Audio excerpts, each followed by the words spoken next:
맘 보시네. 주 나의 눈물 안에 홀로 울던 맘 아시네. 주 사랑 내게 있네. 그 사랑이 날 채우네. 주 은혜 내게 있네. 그대로 날 세우네. 세상 소망 다 사라져 가도 주의 사랑은 끝이 없으니 살아가는 이 모든 순간이 주 은혜임을 나는 믿네. 세상 소망 다 사라져 가도 주의 사랑은 끝이 없으니 살아가는 이 모든 순간이 주 은혜임을 나는 믿네.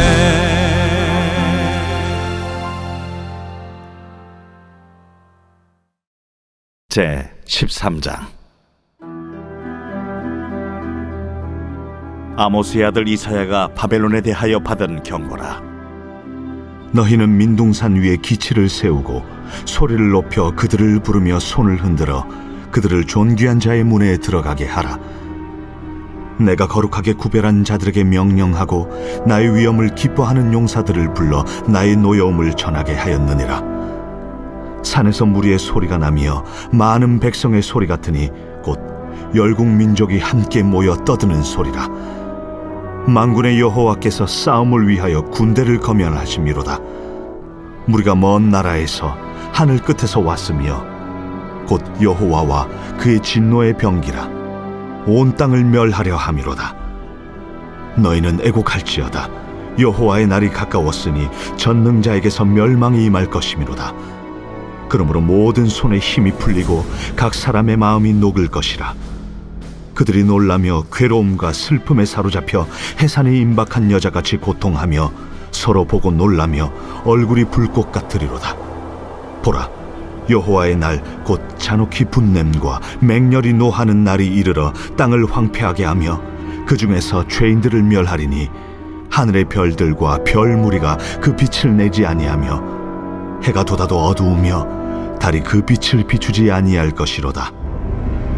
내가 세상의 악과 악인의 죄를 보라며 교만한 자의 오만을 끊으며 강포한 자의 거만을 낮출 것이며 내가 사람을 순금보다 희소하게 하며 인생을 오빌의 금보다 희귀하게 하리로다. 그러므로 나 만군의 여호와가 분하여 맹렬히 노하는 날에 하늘을 진동시키며 땅을 흔들어 그 자리에서 떠나게 하리니 그들이 쫓긴 노루나 모으는 자 없는 양같이 각기 자기 동족에게로 돌아가며 각기 본향으로 도망할 것이나 만나는 자마다 창에 찔리겠고 잡히는 자마다 칼에 엎드려지겠고 그들의 어린 아이들은 그들의 목전에서 메어침을 당하겠고 그들의 집은 노략을 당하겠고 그들의 아내는 요고를 당하리라.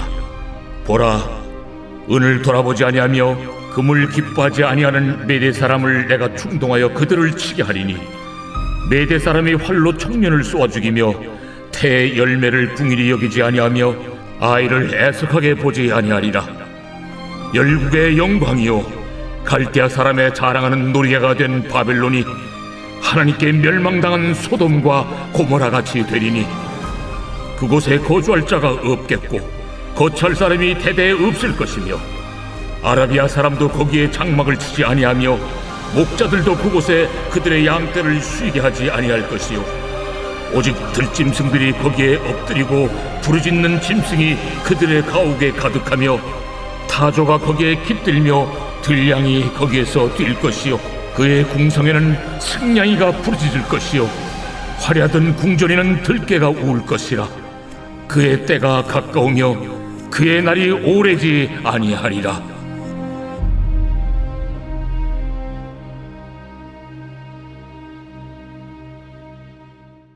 네, 사랑합니다. 네, 오늘은 우상이 아닌 묵상, 멸망이 아닌 갈망이라는 제목으로 이사야 말씀을 전하려고 합니다. 제가 이사야 1장 설교를 했었는데요. 그때 1장 설교를 하면서 이사야의 구조에 대해서 말씀드린 적이 있습니다.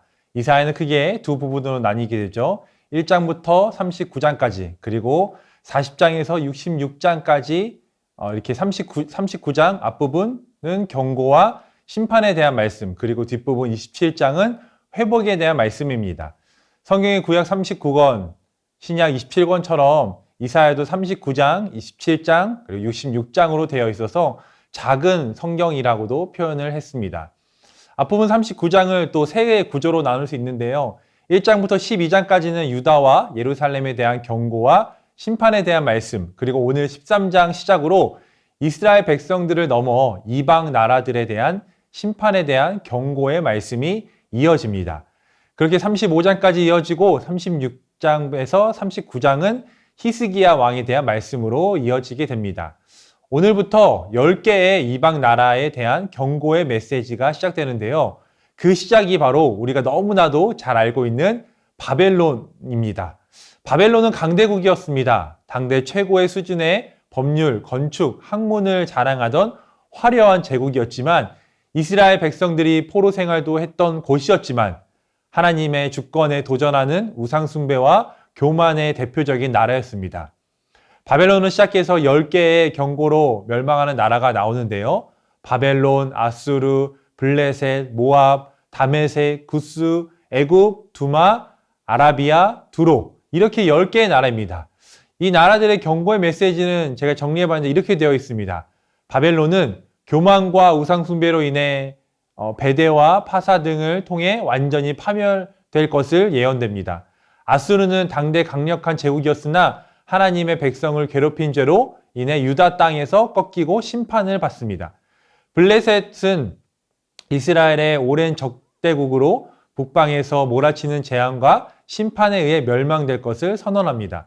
모압은 사해 동쪽에 위치한 민족으로 교만함으로 인해 황폐해지고 애곡하게 될 것을 예언합니다. 다메섹은 아람의 수도 다메섹과 이에 동조했던 북이스라엘이 함께 폐허가 될 것임을 경고합니다. 구스는 세일산 산지에 거주하던 에돔 족속에 대한 어두운 밤과 침묵의 심판을 예언합니다. 두마는 세일산 산지에 거주하던 에돔 족속에 대한 어두운 밤과 침묵의 심판을 예언합니다. 아라비아는 유목 부족들이 전쟁과 침략으로 인해 영광을 잃고 약화될 것을 경고합니다. 두로는 자만했던 항구 도시 두로가 파괴되고 70년 동안 이어질 것을 예언합니다. 이렇게 이스라엘 백성들뿐만 아니라 이 시대의 강국들부터 작은 민족까지 모든 나라에게 경고하고 멸망의 메시지를 전한 이유는 단 하나였습니다. 바로 모든 나라의 흥망성쇠를 주관하시는 분은 여호와 하나님이심을 알려주기 위함입니다. 이 시대의 나라들은 서로 전쟁을 많이 했습니다. 전쟁에서 승리하면 승리한 국가들은 그들이 믿었던 신들, 우상에게 감사를 표현했고 그들이 따르는 신들이 전쟁에서 진 국가들의 신보다 강하다고 착각했습니다. 전쟁을 주관하시는 분이 여호와 하나님이라는 것을 인정하지 못했던 것입니다.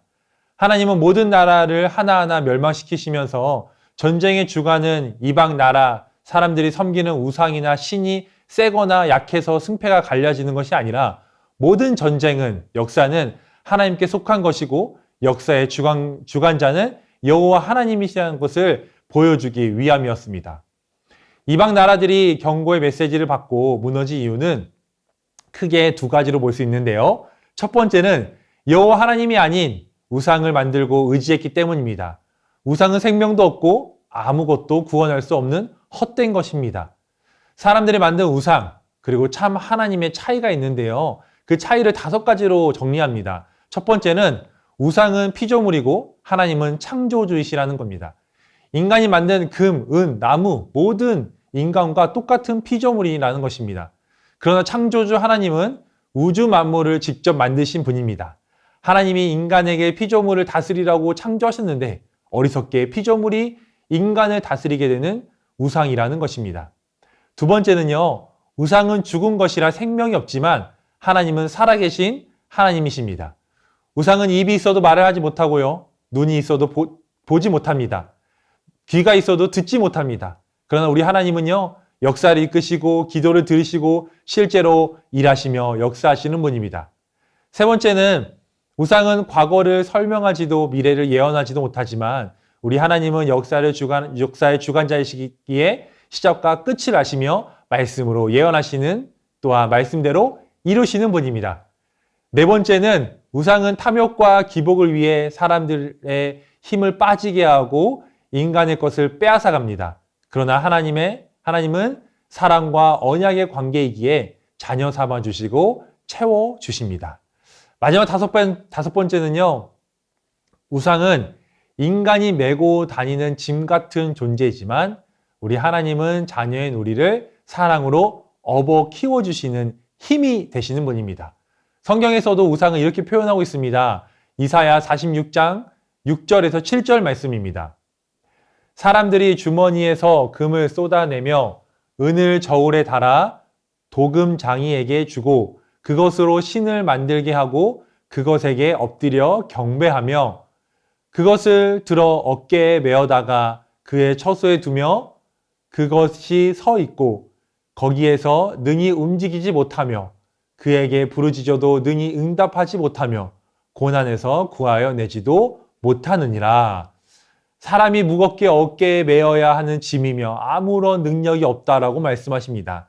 반면에 우리 하나님은 어떤 분인가요? 이사야 46장 4절 하반절은 우리 하나님을 우상과 다르게 이렇게 표현하고 있습니다. 백발이 되기까지 내가 너희를 품을 것이라.